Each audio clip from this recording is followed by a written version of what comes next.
ಬೆಂಗಳೂರು ಅರಮನೆ ಮೈದಾನ ಸರ್ಕಾರದ ವಶ ಆಗ್ತಾ ಇದೆ. ಸುಗ್ರೀವಾಜ್ಞೆಯ ಮೂಲಕ ಪ್ಯಾಲೇಸ್ ಗ್ರೌಂಡ್ ಜಾಗ ವಶಕ್ಕೆ ಪಡೆಯೋದಕ್ಕೆ ಸಿದ್ದರಾಮಯ್ಯ ಸರ್ಕಾರ ಸುಗ್ರೀವಾಜ್ಞೆಯನ್ನು ರೆಡಿ ಮಾಡ್ಕೊಂಡಿದೆ.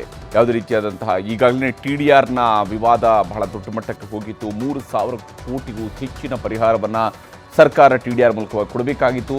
ಆದರೆ ಈಗ ಅದ್ಯಾವುದೇ TDR ಕೊಡದೇನೆ ಜಮೀನು ವಶಪಡಿಸ್ಕೊಳ್ಳೋದಕ್ಕೆ ರಾಜ್ಯ ಸರ್ಕಾರ ಮುಂದಾಗ್ತಾ ಇದೆ. ಹಾಗಾದರೆ ಏನಿದು ವಿವಾದ ಅನ್ನೋದರ ಬಗ್ಗೆನ ಸಂಪೂರ್ಣ ಮಾಹಿತಿಯನ್ನು ಈ ವರದಿ ಮೂಲಕ ನಿಮಗೆ ತೋರಿಸ್ತೀನಿ.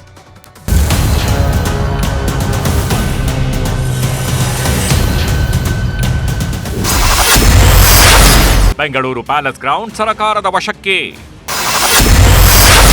ಮೈಸೂರು ರಾಜಮನೆತನಕ್ಕೆ ಸುಗ್ರೀವಾಜ್ಞೆ ಶಾಕ್. ಸಿದ್ದರಾಮಯ್ಯ ಸರ್ಕಾರ ಮತ್ತು ಮೈಸೂರು ರಾಜಮನೆತನದ ಸಮರ ಅಂತಿಮ ಘಟ್ಟಕ್ಕೆ ತಲುಪಿದೆ.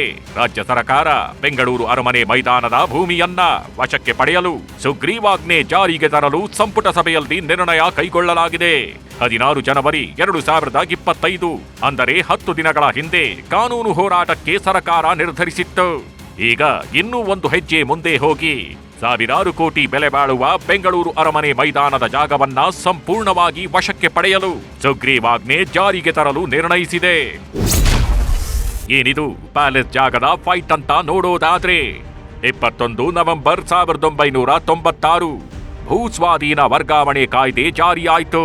ಆಗ ಅರಮನೆಯ ಚರ ಸ್ಥಿರಾಸ್ತಿ ರಾಜ್ಯ ಸರ್ಕಾರಕ್ಕೆ ಅಂತಾಯ್ತು. ಈ ಕಾಯ್ದೆಗೆ ರಾಜ್ಯಪಾಲರು ರಾಷ್ಟ್ರಪತಿಗಳಿಂದಲೂ ಅಂಕಿತ ಬಿದ್ದಿತ್ತು. ಆದ್ರೆ 1997ರಲ್ಲಿ ಭೂಮಿ ನಮ್ಮದು ಅಂತ ರಾಜಮನೆತನ ಹೈಕೋರ್ಟ್ಗೆ ಹೋದ್ರು. ಸರ್ಕಾರದ ಪರವಾಗಿ ಹೈಕೋರ್ಟ್ ಆದೇಶ ನೀಡಿತ್ತು. ಆಮೇಲೆ 1997ರಲ್ಲಿ ಸುಪ್ರೀಂ ಕೋರ್ಟ್ಗೆ ಹೋದ್ರು ರಾಜಮನೆತನದ ಸದಸ್ಯರು. ಹೈಕೋರ್ಟ್ ಆದೇಶದನ್ವಯ ಯಥಾಸ್ಥಿತಿ ಕಾಯ್ದುಕೊಳ್ಳಿ ಅಂತ ಸರ್ಕಾರ ಮತ್ತು ರಾಜಮನೆತನದವರಿಗೆ ಸುಪ್ರೀಂ ಕೋರ್ಟ್ ಸೂಚನೆ ನೀಡಿತ್ತು. ಆದ್ರೂ ಆಮೇಲೆ ಬಂದ ರಾಜ್ಯ ಸರ್ಕಾರಗಳು ಅರಮನೆ ಜಾಗದ ವಿಷಯದಲ್ಲಿ ಮೌನ ವಹಿಸಿದ್ವು. ಈಗ ಅನೇಕ ರಾಜ್ಯ ಸರ್ಕಾರಗಳ ಎಡವಟ್ಟಿನಿಂದ ವಿವಾದ ಉಳ್ಕೊಂಡೇ ಬಂದಿತ್ತು. ಈಗ ಸುಗ್ರೀವಾಜ್ಞೆ ಮೂಲಕ ವಶಕ್ಕೆ ಸರ್ಕಾರ ನಿರ್ಧರಿಸಿದೆ. ಹಾಗಿದ್ರೆ ರಾಜಮನೆತನ ಕೇಳ್ತಿರೋದೇನು? ಸರ್ಕಾರ ಈಗ ಮಾಡ್ತಿರೋದೇನು? ಈಗ ಎಲ್ಲಿಗೆ ಬಂದು ನಿಂತಿದೆ ವಿವಾದ ಅಂತ ನೋಡೋದಾದ್ರೆ 472 ಎಕರೆ ಸರ್ಕಾರದ ಆಸ್ತಿ ಅಂತ ಸರ್ಕಾರ, 472 ಎಕರೆ ಜಾಗ ನಮ್ಮದು ಅಂತ ರಾಜಮನೆತನ, 15.36 ಎಕರೆ ರಸ್ತೆ ಅಗಲೀಕರಣಕ್ಕೆ ಬಳಸ್ತಿದ್ದೀವಿ ಅಂತ ಸರ್ಕಾರ, ಎಕರೆಗೆ ಈಗಿನ ಬೆಲೆ 200 ಕೋಟಿ TDR ಕೊಡಿ ಅಂತ ರಾಜಮನೆತನ, 472 ಎಕರೆಯನ್ನು ಸರ್ಕಾರಕ್ಕೆ ಸೇರಿದೆ ಅಂತ ಸರ್ಕಾರದ ವಾದ. ಕೋರ್ಟ್ ಕೇಸ್ ಇತ್ಯರ್ಥ ಆಗಿಲ್ಲ ಅನ್ನೋದು ರಾಜಮನೆತನದ ವಾದ. ಸರ್ಕಾರಿ ಜಾಗ ನಯಾ ಪೈಸೆ ಕೊಡಲ್ಲ ಅಂತ ಈಗ ಸರ್ಕಾರ ತೀರ್ಮಾನಿಸಿದೆ. ಹಾಗಿದ್ರೆ 11 ಕೋಟಿ TDR ಘೋಷಿಸಿದ್ಯಾಕೆ ಅಂತ ರಾಜಮನೆತನ ಪ್ರಶ್ನೆ ಹಾಕಿದೆ.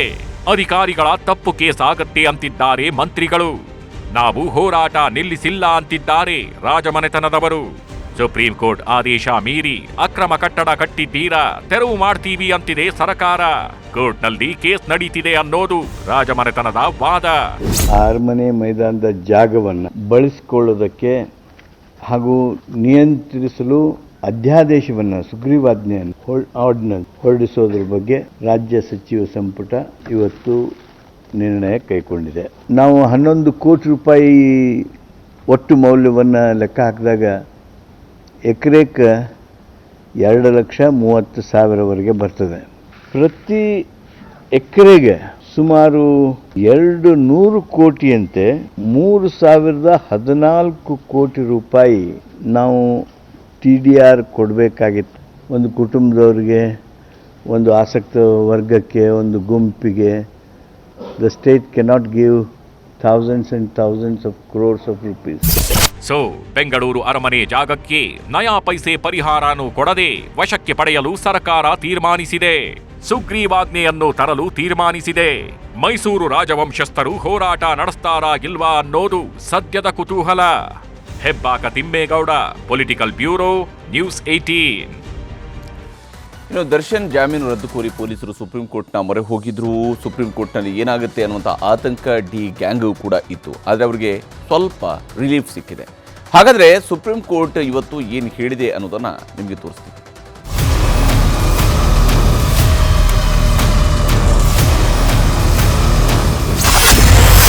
ಕೊಲೆ ಆರೋಪಿ ದರ್ಶನ್ಗೆ ಸುಪ್ರೀಂ ರಿಲೀಫ್. ರೇಣುಕಾಸ್ವಾಮಿ ಕೊಲೆ ಪ್ರಕರಣದ 17 ಆರೋಪಿಗಳಲ್ಲಿ ನಟ ದರ್ಶನ್, ಪವಿತ್ರ ಗೌಡ, ನಾಗರಾಜು, ಅನುಕುಮಾರ್, ಲಕ್ಷ್ಮಣ್, ಜಗದೀಶ್ ಹಾಗೂ ಪ್ರದೂಷ್ ಪ್ರಮುಖರು. ಸ್ವಾಮಿ ಕೊಲೆ ಕೇಸ್ನಲ್ಲಿ ಡಿಸೆಂಬರ್ನಲ್ಲಿ ದರ್ಶನ್ ಅಂಡ್ ಗ್ಯಾಂಗ್ಗೆ ಹೈಕೋರ್ಟ್ ರೆಗ್ಯುಲರ್ ಜಾಮೀನು ಮಂಜೂರು ಮಾಡಿತ್ತು. ಇದನ್ನು ಪ್ರಶ್ನಿಸಿ ರಾಜ್ಯ ಸರ್ಕಾರ ಮತ್ತು ಪೊಲೀಸ್ ಇಲಾಖೆ ಸುಪ್ರೀಂ ಕೋರ್ಟ್ಗೆ ಮೇಲ್ಮನವಿ ಸಲ್ಲಿಸಿದ್ರು. ಹೈಕೋರ್ಟ್ ಕೊಟ್ಟ ಜಾಮೀನು ರದ್ದಾಗುವ ಭಯದಲ್ಲಿದ್ದ ದರ್ಶನ್, ಪವಿತ್ರ ಗೌಡ ಸೇರಿದಂತೆ 7 ಆರೋಪಿಗಳಿಗೂ ಸುಪ್ರೀಂ ಕೋರ್ಟ್ ತಾತ್ಕಾಲಿಕ ರಿಲೀಫ್ ನೀಡಿದೆ. ಡಿ ಗ್ಯಾಂಗ್ ಕೇಸ್ ಬಗ್ಗೆ ಸುಪ್ರೀಂ ಹೇಳಿದ್ದೇನು? ಸುಪ್ರೀಂ ಕೋರ್ಟ್ ನ್ಯಾಯಮೂರ್ತಿಗಳಾದ ಜೆ.ಬಿ. ಪಾರ್ದಿವಾಲಾ ಮತ್ತು ಆರ್. ಮಹಾದೇವನ್ ವಿಭಾಗೀಯ ಪೀಠದಲ್ಲಿ ಅರ್ಜಿ ವಿಚಾರಣೆಗೆ ಬಂತು.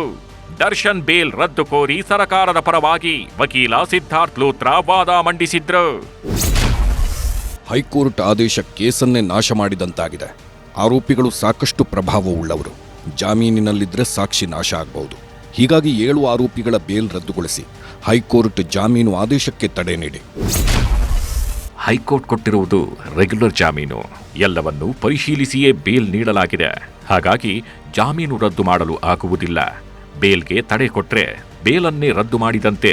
ಹೀಗಾಗಿ ಹೈಕೋರ್ಟ್ ಆದೇಶ ಏನಿದೆಯೋ ಪಾಲಿಸಿ. ಬೇರೆ ಆರೋಪಿಗಳು ಇದನ್ನೇ ಹಿಡಿದು ಬೇಲ್ ಕೇಳ್ತಾರೆ. ಹಾಗಾಗಿ ಜಾಮೀನು ರದ್ದುಗೊಳಿಸಬೇಕಾಗಿದೆ. ಸರ್ಕಾರವೇ ಮೇಲ್ಮನವಿ ಹಾಕಿರೋದ್ರಿಂದ ಪರಿಶೀಲಿಸ್ತೀವಿ. ಮಾರ್ಚ್ 18ಕ್ಕೆ ಆ ಬಗ್ಗೆ ಮುಂದಿನ ವಿಚಾರಣೆ ನಡೆಯುತ್ತೆ.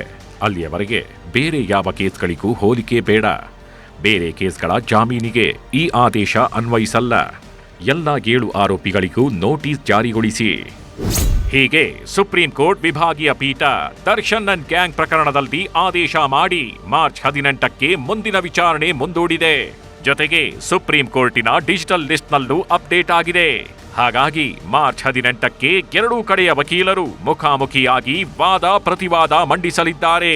ಸ್ವಾಮಿ ಹತ್ಯೆ ಕೇಸ್ನಲ್ಲಿ ಆರೋಪ ಹೊತ್ತಿರುವ 17 ಮಂದಿ ಆರೋಪಿಗಳಲ್ಲಿ 10 ಆರೋಪಿಗಳಿಗೆ ಸ್ಥಳೀಯ ಕೋರ್ಟ್ ಜಾಮೀನು ನೀಡಿತ್ತು. ಕೃತ್ಯದಲ್ಲಿ ನೇರವಾಗಿ ಭಾಗಿಯಾಗಿದ್ದಾರೆ ಎನ್ನಲಾದ 7 ಆರೋಪಿಗಳ ಜಾಮೀನು ರದ್ದು ಕೋರಿ ಸುಪ್ರೀಂ ಕೋರ್ಟ್ಗೆ ಅರ್ಜಿ ಹಾಕಿದ್ರು. 1492 ಪುಟಗಳ ಕಡತವನ್ನ ಸುಪ್ರೀಂ ಕೋರ್ಟ್ಗೆ ರಾಜ್ಯ ಸರ್ಕಾರ ಇತ್ತೀಚೆಗಷ್ಟೇ ಸಲ್ಲಿಸಿತ್ತು. ಈಗ ಸುಪ್ರೀಂ ಕೋರ್ಟ್ನಿಂದ ಮಾರ್ಚ್ 18ರವರೆಗೂ ದರ್ಶನ್ ಅಂಡ್ ಗ್ಯಾಂಗ್ನ 7 ಆರೋಪಿಗಳಿಗೆ ರಿಲೀಫ್ ಸಿಕ್ಕಿದೆ.